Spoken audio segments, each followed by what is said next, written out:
when you don't stop the run and you allow penalties to allow them to continue drives, and I think of 5 of their possessions there in the first half, it was personal, and the penalties were big penalties, like personal foul calls, and then you allow the drive to continue. You early there, we have a chance to get an interception where we could have probably get a 7-0 lead, but the ball goes through our hands, and then they end up catching it. But it's it's one of those games, and I just told our players we'll get it corrected because we're better than that. And the thing is, when you have penalties, and give up the big plays, and we knew that going into the game, we knew what type of quarterback it was. We knew it was going to be the long balls, and they came down with the balls. We was there, had good coverage, but they were able to make the catch. So we know that it can be fixed, and we just got to go to work. I told our coaches, that's on us. We cannot allow our team to go out, and we can't fall behind 34 to nothing. We're not good enough to get called back up. No one's good enough to get called back up, especially at halftime. And then end up Jordan springing his wrist coming in with Blake, and he was able to engineer some good drives for us and move the ball down the field. Coach, do you have a quarterback competition again? Well, what we got to do is just go into it. I know Jordan was injured, then Blake came in and then played very well. But what we got to do is make a decision on a guy who we want to go with and just go with him. Blake did a really good job when he came in. Coach, you mentioned Jordan with the wrist injury. I saw Blake having to be helped off the field as well. How are they both doing right now? Well, I think Jordan's got the wrist, and I think that Blake came down with an ankle, and I just don't know where we are right now. Hadn't had a chance to talk to our trainers about it. Charlie, fans have been waiting a long time for it to get fixed and corrected. What can you say to them to indicate maybe you're close or making progress? Well, you just got to get ready for the next one. It's going to be Connecticut, and this was a good football team. But, the thing is, whenever you play at home, you expect to play better, and you expect to go out and go compete, and you don't fall behind and give up the big plays. And it's almost like when it happens to us, we're ready for someone else to make a play, and no, you can't wait for anyone else. You got to go make the play. And that's what didn't happen. Like, someone's got to step up and go make a play, go make a big catch, go make a big run, go make a big tackle. And you just don't wait for anyone else. And it's almost like we're just sitting waiting for someone else. And then it's the youth of your team. You don't have many seniors that guys can say, hey, guys, let's pick it up, let's get going. And but it'll happen. It's just where we are. And we got good players. We just got to do a better job of coaching. I'm sure you don't like to see personal fouls. Oh. Any kind of discipline thing today. Well, when you look at the personal fouls, that's with the face mask, get your hands out of the face mask. The one on the late hit on the quarterback, and I told the official, I thought he got there right when he let the ball go. But he said he picked him up and he drove him in the ground, which he's got a different look on it than I did. And I thought that we, late there when he put a horse-collared Blake.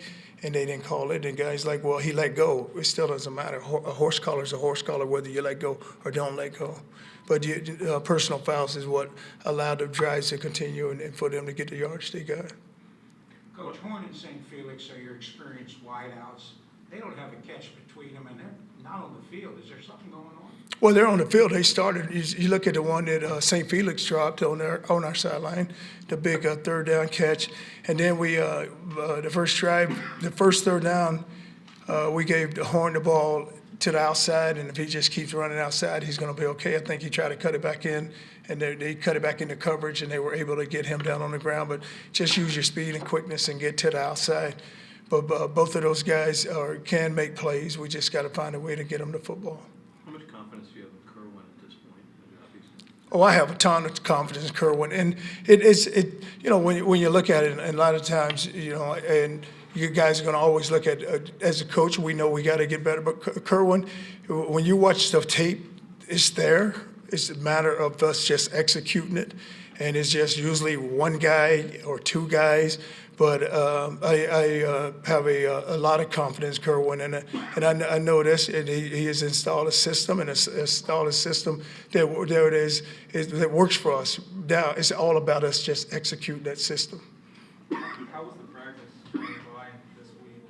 How was the practice? I mean, every day was a good practice, and the thing about it, we simplified it on offense, just simplified it on defense. He didn't do many things out there tonight, and it's just now just a matter of guys just going out and executing.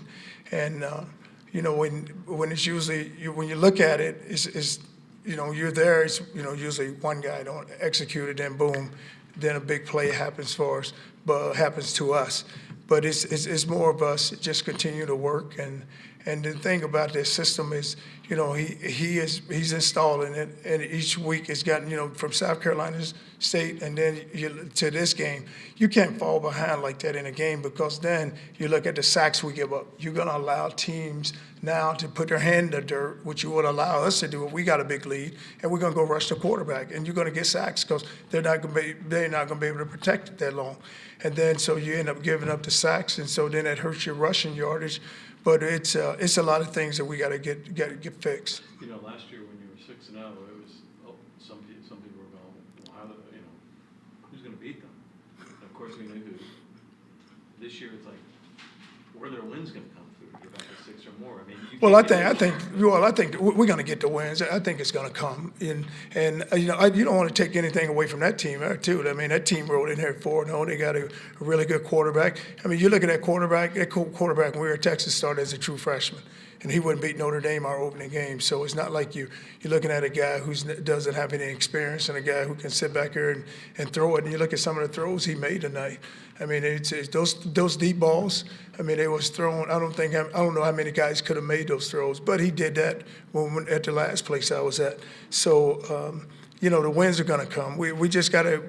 The thing we can't do, and I told him, you can't get the loser's limp. We can correct what is happening to us. You know, the penalties, we can correct the penalties. You can correct all the things that are happening to us. So there's no need in us getting down on ourselves or all of a sudden looking like, hey, there's no light at the end of the tunnel. There's a light at the end of the tunnel. I mean, the more it happens now, it's about, you just got to go to work. And our players understand that. What did you see out of Jordan McLeod in the first half?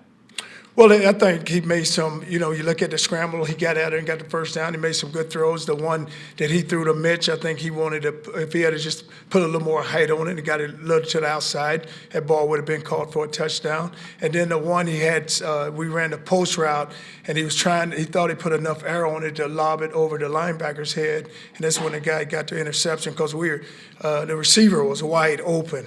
And if you could have caught that ball. But the thing about Jordan, he's still a redshirt freshman, and he started 2 games, and so he's going to get better and he'll improve. And he's got, the thing about him is that and I told him, you can't let things bother you. You got to be able to move on, because I said if you allow him to bother you, then it seeps into the next game or seeps into the next week, where now we got to get better, and you can't allow that.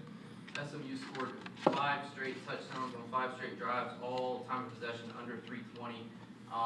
Was the no huddle just being too much, or with getting guys in and out, or what was going on? Well, you look at it, I think 3 or 5 was bombs.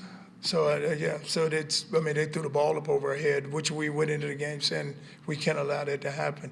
So that's why the possession numbers where it is, because I mean, just one throw and it's going to be a touchdown. It don't take very long to do that.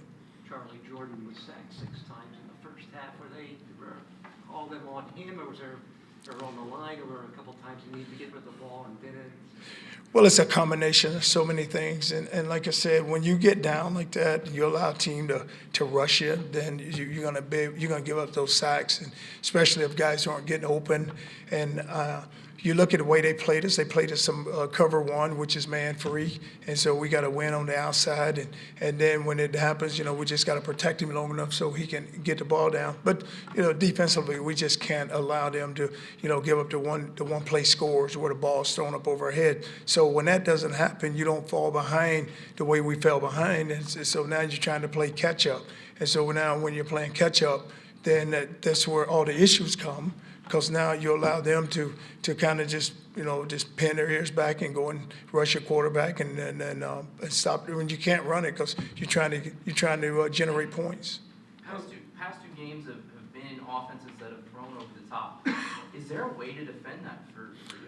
Yes, it is, and I said it to our guys. When you when we press, and I say it all the time, you got to be smart when you press. You got to press bail, you got to press, you got to play off, then you walk up on a guy, but you got to give them different looks, and you just can't sit there, because a lot of times, I believe this, if a receiver is running at you and you're trying to backpedal, he's going to outrun you. Just human nature, I'm gonna run past you. So you got to give it different looks, and that's what I was telling our guys about. Hey, press him, bail it, back off the guy. Let him throw the slant, let him throw the out. Just don't let him throw the home runs.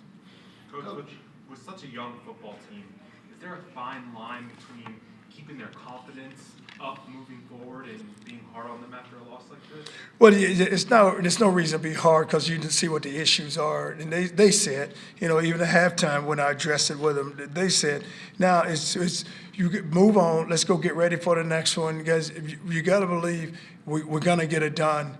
But as a coach, if you're confident, then they're going to be confident. Now, if you walk in there and just try to just beat them down, which you can't beat them down, because they feel bad, or they feel bad enough. Now, all of a sudden, you start beating them down, you lose your team, then you don't win any games.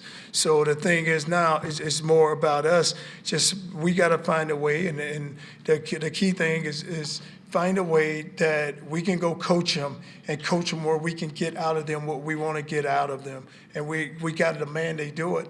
And so when they do it, then you're going to get positive results. And it has nothing, and I say it all the time, guys, we as coaches, they're going to go as we go. And they're going to act the way we act, and how we carry ourselves.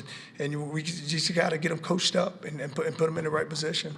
Coach, in the first half, SMU successfully stemmed the defensive line almost every play.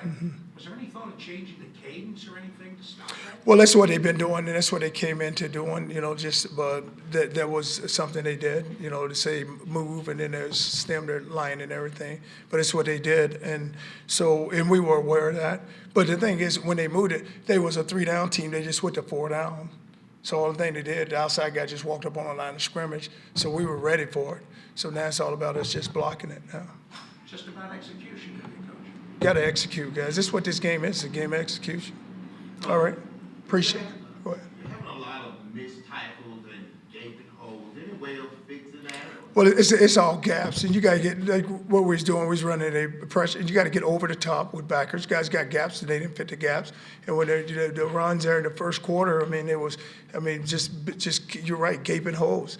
But we just weren't fitting it right. And then that just goes back to, you have a job to do. Just do your job. Don't worry about anyone else. Just get to where you're supposed to get to, and quit trying to worry about. And I think that, it was so much about, then throwing the football, which they did, that, guys are trying to think, hey, the ball's going outside, then all of a sudden it comes down the middle on us.